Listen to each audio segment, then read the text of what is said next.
কোনো ফাইজলামি করবার সুযোগ কিন্তু নাই। তারেক রহমান সম্পর্কে অবশ্যই সমালোচনা করবার অধিকার আছে সবার রাজনীতি হিসাবে, কিন্তু তারেক রহমানকে অথবা কোনো রাজনৈতিক দলের নেতাকর্মীকে হেয় করে কথা বলার কোনো রাইট নাই। তারেক রহমানের ব্যাপারে একজন সমন্বয়ক বলেছেন যে উনি ছাত্রদের ভাষায় নাকি কথা বলছেন।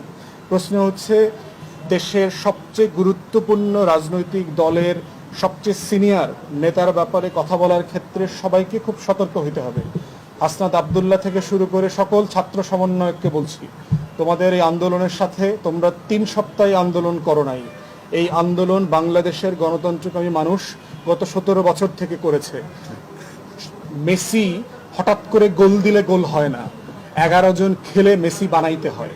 অতএব তোমরা যদি মনে করে থাকো তোমরা 3 সপ্তাহে মেসি হইছো, তোমরা 3 সপ্তাহে রোনাল্ডো হয়ে গেছো, তোমরা বোকার স্বর্গে বাস করছো। তাই সিনিয়র পলিটিশিয়ান এবং পলিটিক্যাল পার্টি নিয়ে কথা বলার ক্ষেত্রে সকল ছাত্র নেতাকে অত্যন্ত সতর্ক হতে হবে। কোনো ফাইজলামি করবার সুযোগ কিন্তু নাই। কারণ তোমরা কে কয়জন মারামারি করছো, কোন তারিখ থেকে কোন তারিখ মারামারি করছো, তোমরা কয়জন আহত হয়েছো আর কয়জন নিহত হয়েছো, সবকিছুর গল্প আমরা জানি।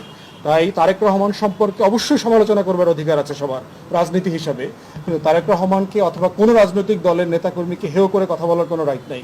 কিন্তু এর মানে এটা না যে কোনো রাজনৈতিক নেতাকর্মীর সমালোচনা করা যাবে না। তার ব্যাপারে যেটা বলা হয়েছে, উনি ছাত্রদের ভাষায় কথা বলছেন। ছাত্রদের এই আন্দোলনে তো বিএনপির রোল ছিল। বিএনপির মহাসচিব বলেছেন যে এই জুলাই আগস্টের গণহত্যায় বিএনপির 200-র উপর নেতাকর্মী মারা গেছে। তো ছাত্রদের ভাষায় কথা বলা মানে এটা কি ধরনের কথা? তবে আমরা মনে করি যে কথা বলার ক্ষেত্রে সতর্ক হইতে হবে। কোনো রাজনৈতিক নেতাকে ছোট করা যাবে না, কারোর ত্যাগকে ছোট করা যাবে না। মাদ্রাসারও শত শত মানুষ শহীদ হয়েছেন, কওমি মাদ্রাসার, আলিয়া মাদ্রাসার, জামাতের, শিবিরের, হেফাজতের, প্রত্যেকের অবদানকে শ্রদ্ধার সাথে স্মরণ করতে হবে আমাদের এই আন্দোলনে। এটা কোনোভাবে ছোট করবার সুযোগ নাই। সাংবাদিকরা দায়িত্ব পালন করতে গিয়ে 4 জন না 6 জন সাংবাদিক শহীদ হয়েছেন। তবে প্রত্যেকের অবদানকে গুরুত্ব সহকারে দেখতে হবে।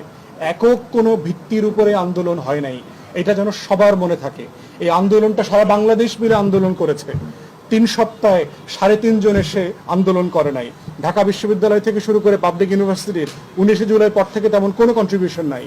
এই আন্দোলনটা ক্যারি আউট করেছে প্রাইভেট ইউনিভার্সিটি, জাতীয় বিশ্ববিদ্যালয়ের ছেলেমেয়েরা এবং মাদ্রাসার ছাত্ররা। অতএব সেই আন্দোলনের ব্যাপারে সবাইকে অবদানের জায়গাটা শেয়ার করতে হবে এবং সবাইকে ন্যায্যতার ভিত্তিতে সম্মানের সাথে আন্দোলনের শেয়ার দিতে হবে। আমরা মনে করি এর বাইরের অন্য কোনো আলোচনাটা আমাদের সবার জন্য সুখকর হবে না।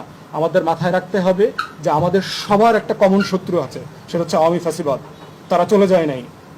হাসিনার একটা রিসেন্ট ভিডিও আসছে, গতকালকে সম্ভবত আপনারা দেখেছেন, যে হাসিনা এখনো কিভাবে প্রশাসনে তার যত অনুগত লোক আছে এবং তার রাজনৈতিক নেতাকর্মী আছে তাদেরকে সে ইনস্টিগেট করছে, তাদেরকে সে খেপিয়ে তোলার চেষ্টা করছে, কিভাবে অর্গানাইজ করা যায়, এই সরকারকে ব্যর্থ করা যায় সেটা জানার চেষ্টা করছে।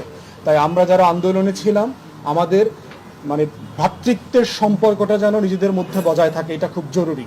আমাদের যে কমন শত্রু আছে, এই শত্রুকে সবাই মিলে ফাইট করতে হবে। নিজেদের মধ্যে অন্তর্দ্বন্দ্ব, কলহ এবং যুদ্ধ যেন কোনোভাবে বেঁধে না যায়। তাই আমাদের কথা এবং কাজের ব্যাপারে আমাদের নিজেদের মধ্যে যথেষ্ট জবাবদিহিতা থাকতে হবে বলে আমি মনে করি।